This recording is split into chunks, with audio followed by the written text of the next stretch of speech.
working with emotion. And I actually had to walk out of the room.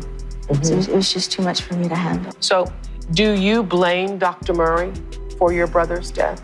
Yes, I do. He is the one that was administering the drug, as from what I do know. So. One person I believe in Hollywood who people conspired to actually take down because he had too much power, and I believe that person was Michael Jackson. The reason I believe that is because you can look into the story. Paul McCartney and Michael used to be real cool. Paul was telling Michael, like, yo, you got to get your business together. You got to get your business right. Michael ended up getting so big that he bought the Beatles publishing. The Beatles publishing was worth so much that literally Sony gave Michael Jackson half of their publishing company just to own the Beatles catalog. Imagine how powerful a black man is when he owns a majority of the music industry's publishing. In some cases, was even giving publishing back to some of the artists. He gave Little Richard his publishing back. I don't know how many people he did that to, but he gave Little Richard his publishing back. I believe that Michael Jackson had too much power in the music industry, had too much control over the most valuable asset in music, which is people's publishing, and I believe they had to take him out. Janet Jackson, the legendary singer and sister of the late King of Pop, has recently set the music industry ablaze with claims no one expected. In a bold revelation, she is directly calling out Jay-Z, alleging that he wasn't just competing with her brother Michael, but was secretly plotting against him. According to Janet, this was far more than a small rivalry between two artists. She is suggesting that Jay-Z allegedly moved pieces behind the scenes to block Michael at every turn, isolating him at the height of his career. Fans have long whispered about backroom deals, strange power shifts, and the way Michael's empire seemed to shrink while others around him rose. Now, with Janet stepping forward, those whispers are starting to sound like a storm. Her timing makes this even more explosive because if her claims hold weight, they could mark the beginning of the end of Jay-Z's long-standing reign as one of Hollywood's most powerful figures. Janet's words carry extra gravity because she frames them within the context of Michael's tragic passing. She insists the official story of her brother's death is incomplete, if not misleading. The narrative told to the world, Michael dying from an overdose of propofol administered by his doctor, Conrad Murray, has never sat right with her. Janet claims there were gaping contradictions and suspicious connections surrounding those final hours, connections that point to something much larger than medical malpractice. And at the center of this web, she hints, were two of the most influential men in hip-hop, Jay-Z and his longtime ally Diddy. To understand why, it's important to revisit the circumstances of Michael's final day. On June 25, 2009, the King of Pop collapsed at his Los Angeles home. Instead of calling 911 immediately, Conrad Murray reportedly phoned Fahim Muhammad. Here's where the story takes a dark turn. Fahim wasn't a doctor, a nurse, or even an EMT. He was Diddy's bodyguard, a man insiders claim was often called when the industry needed cleanup behind the scenes. The fact that he was contacted before paramedics were even alerted has left fans questioning what really happened in those crucial minutes. Why would Murray call someone so closely tied to Diddy, unless there was something deeper going on? According to Janet, the motive boiled down to two words: money and power. At that point in his career, Michael wasn't just a performer. He was a mogul sitting on assets that shook the very foundation of the music business. Chief among them was his ownership of half of the Sony/ATV publishing catalog, an empire worth hundreds of millions of dollars. This wasn't just about royalties.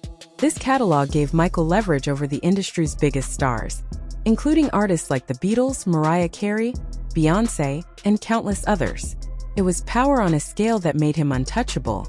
Producer Rodney Jerkins, famously known as Darkchild, has spoken about how Michael often confided in him regarding this very issue. According to Darkchild, Michael lived in constant fear because of the catalog.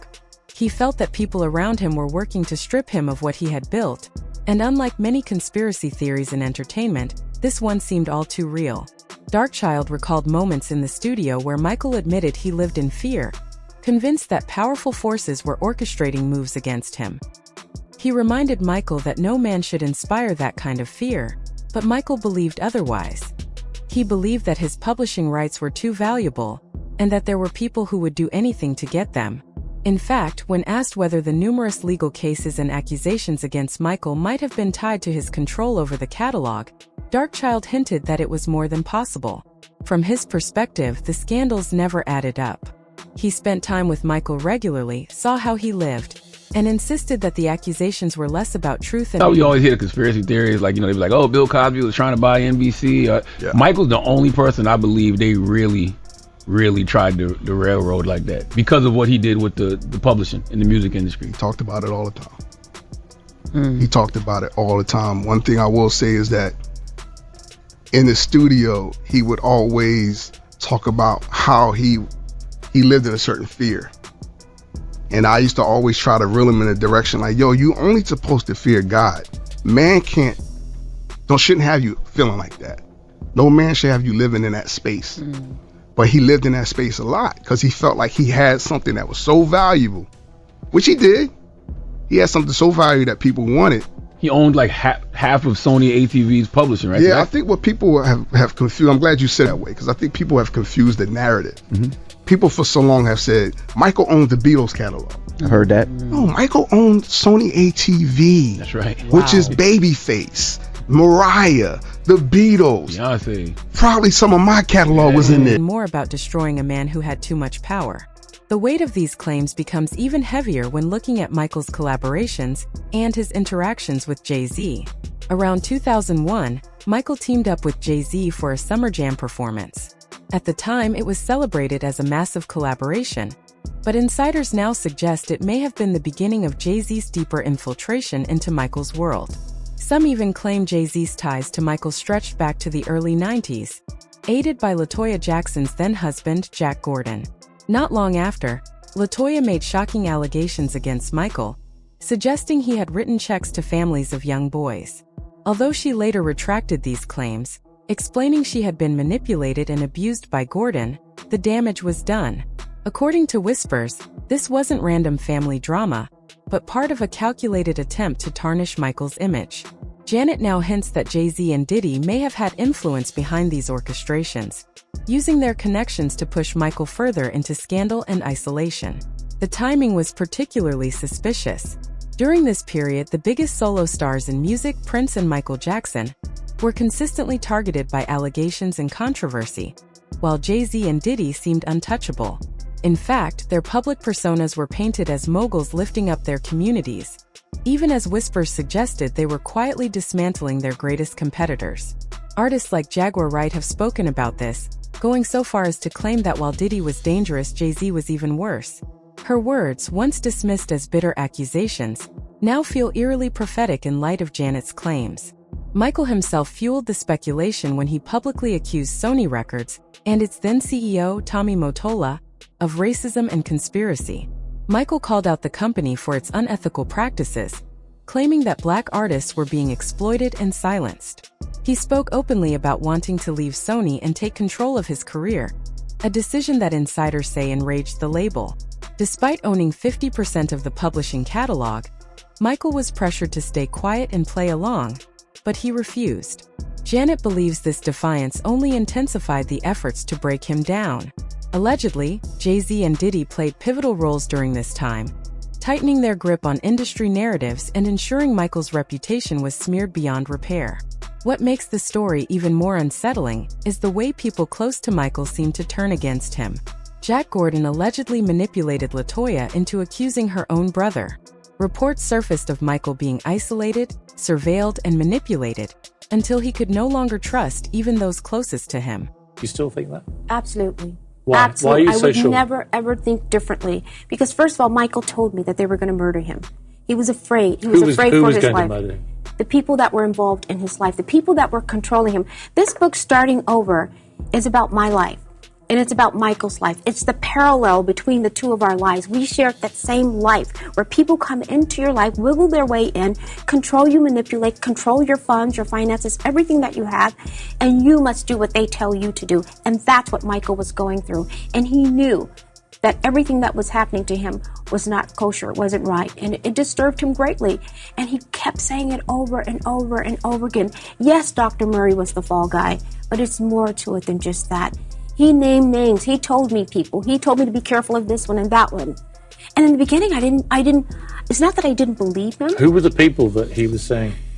People that surrounded themselves around him. People that worked with him. people that were with him the last days. Any specific names? Michael wasn't capable of doing these shows that he was supposed to do. Michael only agreed to do 10, and it's because they had him on such a tight... The final years of Michael's life paint a heartbreaking picture.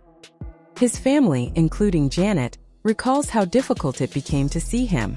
Insiders claim his security team, led by Fahim Mohammed, tightly controlled access to him. Even Janet said she wasn't able to spend much time with her brother in the weeks before his passing, not by choice but because she was simply not allowed. On the day of his death, Michael's inner circle included only Conrad Murray and Fahim, both men with ties that now raise troubling questions. Adding to the tragedy, Michael was allegedly made dependent on pills in his final years, a pattern Janet suggests wasn't accidental. She believes he was manipulated into reliance on drugs, ensuring he could be controlled and silenced. Conrad Murray, who administered the fatal dose of propofol, was later convicted of involuntary manslaughter. But Janet, along with LaToya, has always maintained that Murray was just a fall guy. According to them, there was a much larger plot at play, one designed to strip Michael of his assets and, ultimately, his life. Michael himself seemed to sense this. He reportedly told his sisters that people were going to murder him, and that he felt constantly followed. His warnings were so frequent that they no longer seemed like paranoia but rather cries for help. LaToya has even said Michael named names, warning her to be careful around certain individuals. Yet even with these red flags, his family was unable to protect him in those final weeks. The aftermath only deepened suspicion. Less than a week after Michael's passing, Jay-Z's Roc Nation announced a major distribution deal with Sony Records. For many fans, the timing felt far too convenient. Could this have been the payoff Michael had feared? The industry reclaiming control of his assets in exchange for his silence forever? Janet and LaToya both believe the possibility is too strong to ignore. Even Michael's daughter, Paris Jackson, has voiced suspicions. She has said she hopes to one day uncover the truth about who took her father from her so soon. She recalls her father crying often in his final days, complaining of being cold and begging for warmth. She remembers the phones being cut off and the home plunged into darkness. For her, as for many fans, these details paint the picture of a man who was deliberately isolated and manipulated until he was powerless to fight back. Now, with Janet bringing these claims to the forefront, the conversation has reignited. Was Michael Jackson truly the victim of a carefully planned plot orchestrated by powerful industry figures? Were Jay-Z and Diddy, as Janet suggests, part of the network that benefited from his downfall? And if so, what else remains hidden about the final years of the King of Pop? One thing is clear. The questions surrounding Michael's death have never gone away. Every time new details surface, they point to a larger story, one filled with manipulation, betrayal, and greed. Janet's willingness to speak now, in the wake of new scandals surrounding Diddy and increased scrutiny of Hollywood's darker corners, makes her claims even more explosive. Fans may never know the full truth, but one thing is certain. The legacy of Michael Jackson will forever be tied to unanswered questions. The King of Pop may be gone, but the battle over his story and his power is far from finished.